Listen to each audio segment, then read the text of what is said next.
이사야 63장은 세 문단으로 구성되어 있는데, 먼저 1절에서 6절은 여호와의 두려운 형상의 환상을 통해서 선민을 대적했던 그 대적에 대한 복수의 시행을 예언하고 있습니다. 마치 요한계시록에서 그 예수 그리스도께서 세상을 심판하시듯이 그 광경이 펼쳐져 있죠. 그리고 7절에서 14절은 선민을 위해 베푸신 여호와의 구원을 회상하고 있고요. 마지막 15절부터 19절까지는 선지자 이사야의 기도입니다. 징계 중에 있는 선민을 향한 자비와 사랑을 가는 이사야의 기도가 15절부터 14장으로 이어지고 있습니다. 오늘은 이 가운데 두 번째 문단인 선민을 위해 베푸신 여호와의 구원을 회상하는 장면에 대해서 잠시 살펴보겠습니다. 먼저 7절입니다. 내가 여호와께서 우리에게 베푸신 모든 그의 찬송을 말하며 그의 사랑을 따라 그의 많은 자비를 따라 이스라엘 집에 베푸신 큰 은총을 말하리라. 여기서 선지자 이사야는 우리에게 많은 자비를 베푸신 하나님의 큰 은총을 내가 다시 말하겠다. 그때 일을 기억하면서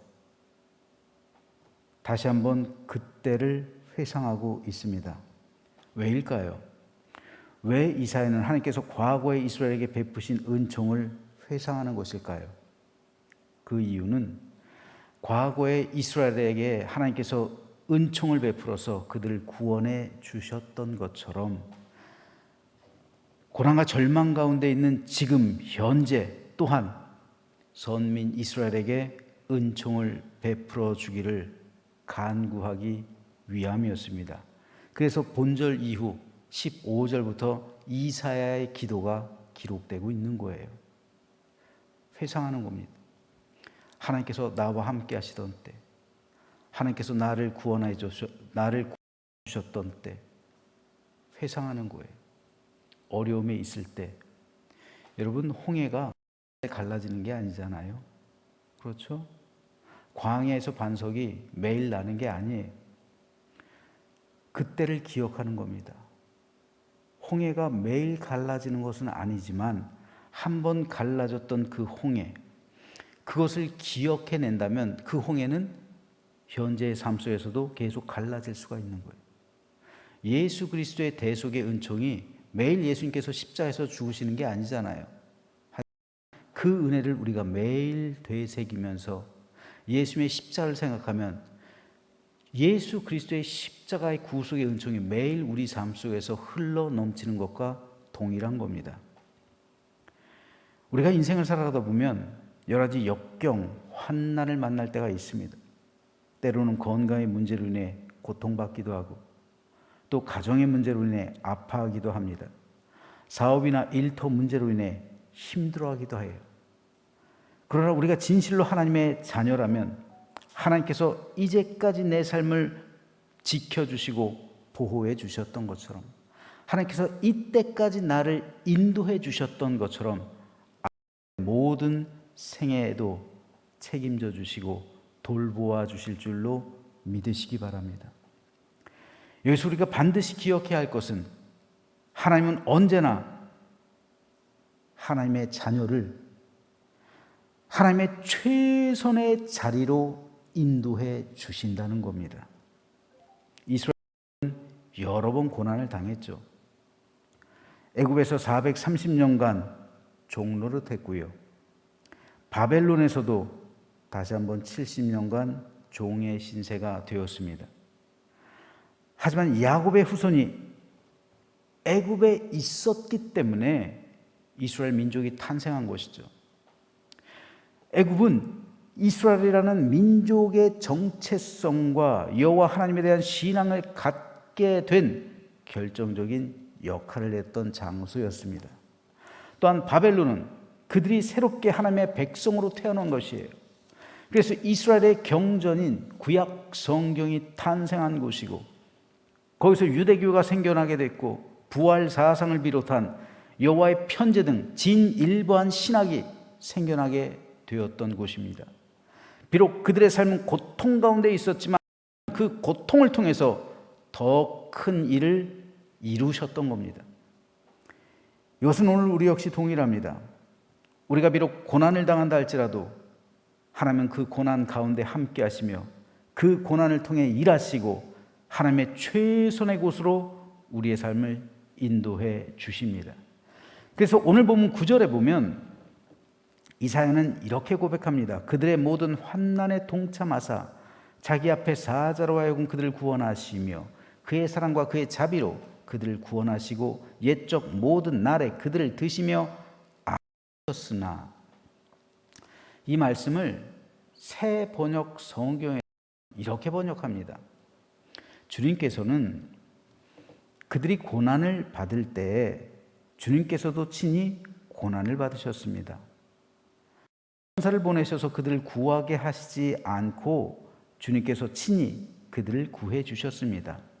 사랑과 긍휼로 그들을 구하여 주시고 옛적 오랜 세월 동안 그들을 지켜들고 안아 주셨습니다. 굉장히 우리 삶에 충분히 감격할 수 있는 그런 부분입니다. 우리가 고난을 당할 때 우리는 하나님은 어디 계시는가 반문하기 쉽습니다. 내가 이렇게 아파하는데, 내가 이렇게 힘들어하는데 하나님이 내 기도를 들으시는 걸까? 내가 이렇게 괴로워하는데, 내가 이렇게 몸부림치는데 이 고난 가운데 하나님은 나를 보시기나 할까?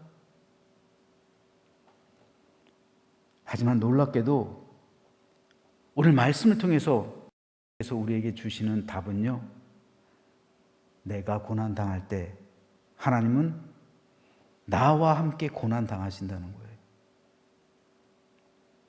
그들의 모든 환난에 동참했다.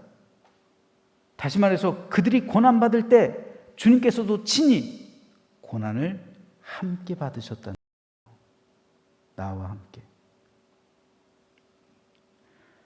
여러분, 이 사실이 놀랍지 않습니까? 내가 아파하고 힘들어하면요, 우리 주님께서도 나와 함께 아파하고 힘들어하신다는 거예요.